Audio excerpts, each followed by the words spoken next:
السلام علیکم، میرا نام یاسمین ہے اور میں ایک اسٹوڈنٹ ہوں۔ میرا سوال ڈاکٹر ذاکر نائک سے ہے کہ میرے والد خوارج ہیں، وہ جمہوری نظام کو کافر کہتے ہیں اور حکومت اور اس میں رہنے والے لوگوں کو بھی کافر کہتے ہیں۔ مجھے حکم دیتے ہیں کہ میں ان کا نظریہ اختیار کروں، لیکن مجھے یہ غلط لگتا ہے کہ میں ایک مسلمان کو کافر کہوں۔ وہ اب میری شادی بھی ایک خوارج سے کر رہے ہیں، کیا خوارج سے شادی کرنا جائز ہے؟ وہ مجھے دھمکی دیتے ہیں کہ اگر میں ان کا نظریہ نہ اپناؤں تو وہ مجھے آگ کر دیں گے۔ بہن جی، مسلمان کو صرف مسلم سے شادی کرنا چاہیے۔ کیا خوارج ایک کافر ہے؟ آپ نے کوئی خوارج مطلب ایگزٹ، خوارج مطلب وہ اسلام کو چھوڑ چکا ہے۔ وہ میرے فادر ہیں۔ اب فادر ہو کوئی بھی ہو، اگر آپ نے خود کہا کہ میرے والد خوارج ہے، خوارج مطلب جو اسلام سے دور جاتا ہے،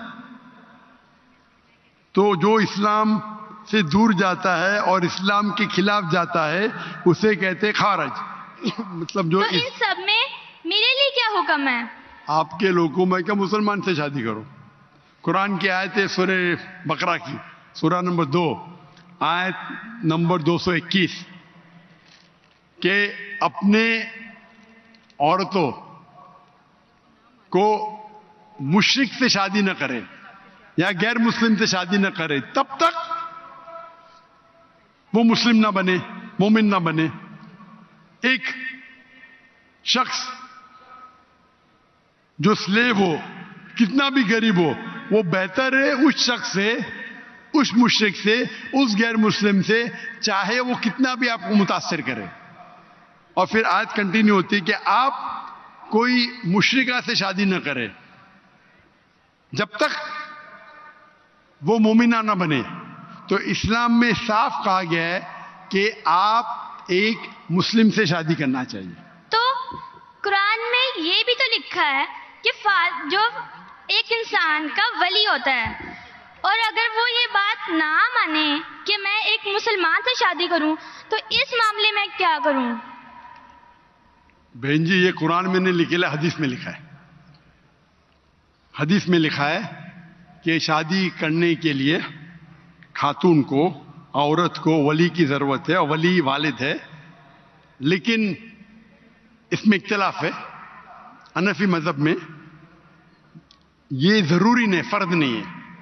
اگر ولی والد اجازت نہیں دیتے تو دینا اچھی بات ہے، لیکن فرض نہیں ہے۔ باقی 3 ائمہ میں ولی والد ہونا ضروری ہے۔ لیکن آپ کے کیس میں اگر والد خوارج ہے تو یہ آتا ہی نہیں معاملہ، یہ ان کے لیے۔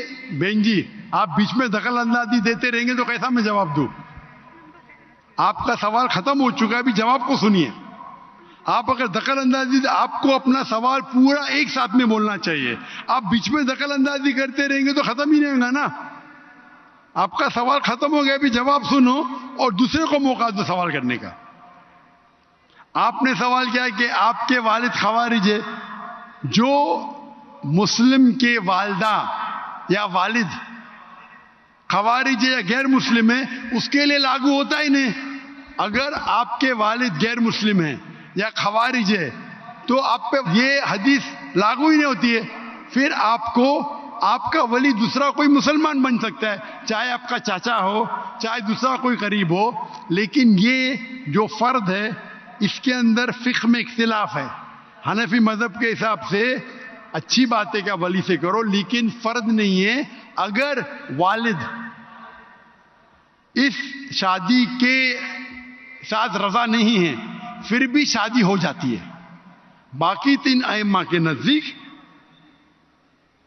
والد کی رضامندی جو ولی ہے وہ فرض ہے، لیکن آپ کے کیس میں یہ لاگو ہی نہیں ہوتا ہے۔ آپ نے جب کہہ دیا کہ آپ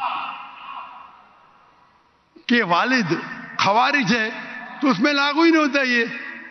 آپ کو قرآن اور حدیث فالو کرنا چاہیے۔ آپ کے جو قریب ہے، جو آپ کا محرم ہے، وہ اس کو اب ولی بنائیں، چاہے آپ کا چاچا ہے، چاہے آپ کا بھائی ہے جو اب بھی مسلمان ہے، اس کو ولی بنا کے آپ شادی کر سکتے ہیں۔ اگر آپ حنفی ہیں تو وہ بھی ضرورت نہیں، ولی کی ضرورت نہیں، تو آپ ایک اچھے مسلمان سے شادی کیجئے۔ اللہ کے رسول فرماتے کہ شادی کرنے کے لیے 4 چیز دیکھتا ہے انسان۔ ایک ہے حسن، بیوٹی، ایک ہے دولت، کتنا مال ہے، تیسرا نوبلٹی، کون سے خاندان سے ہے، اور چوتھا ورچیو، ایمانداری، کتنا ایمان ہے، کتنا تقوی ہے، اور سب سے بہتر ہے تقوی۔ تو میری التجا آپ سے ہے کہ ایسے مرد سے شادی کرو جو تقوی والا ہے، وہ سب سے بہتر ہے، اور آپ سوچ سمجھ کے ڈیسیشن لو، اور اچھے مسلمان جو دین کے اوپر عمل کرتا ہے، قرآن حدیث کو فالو کرتا ہے، اس سے شادی کیجیے۔